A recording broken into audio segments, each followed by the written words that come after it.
Mardi 3 mars, en manchette. Pénurie de main-d'œuvre à Gatineau, les employeurs confirment. Une tornade dévastatrice fait 22 morts à Nashville.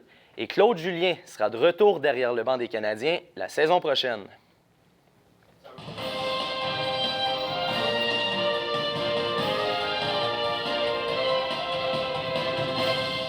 Bonsoir, mesdames, messieurs. 2 personnes ont été arrêtées hier matin pour plusieurs cas de fraude survenus notamment à Gatineau.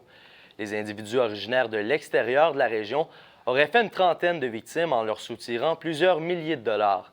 On s'en va retrouver Michel Tanganyika au palais de justice de Gatineau.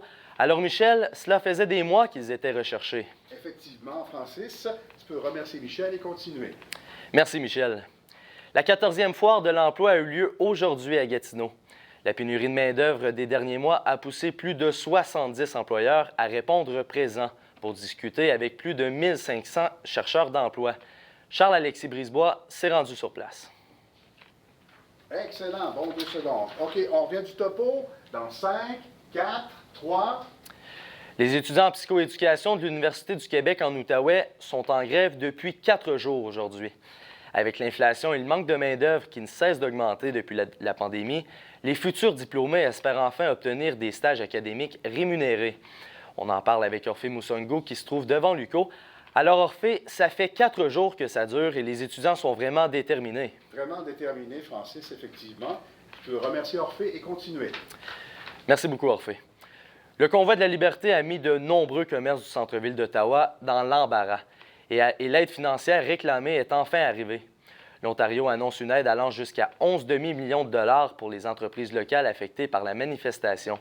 Elles pourront demander jusqu'à 5 000 $ pour les aider à payer des dépenses non reportables. Mais du côté de Gatineau, les commerçants qui ont vu leurs revenus chuter lors de l'occupation du centre-ville n'ont toujours pas eu de support financier. Ils attendent toujours une annonce du fédéral. Et en terminant, on vient d'apprendre que la radio CBC...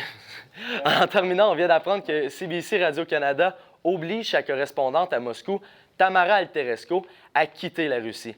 Le média anglais BBC a aussi annoncé qu'il suspendait le travail de ses journalistes qui sont sur le territoire russe. À la suite de l'annonce du gouvernement russe, toute personne qui produit et publie des informations mensongères sur l'armée russe risque de fortes amendes et jusqu'à 15 ans de prison. De plus, tous les médias russes qui couvrent la crise n'ont pas le droit d'utiliser plusieurs mots, dont guerre et invasion.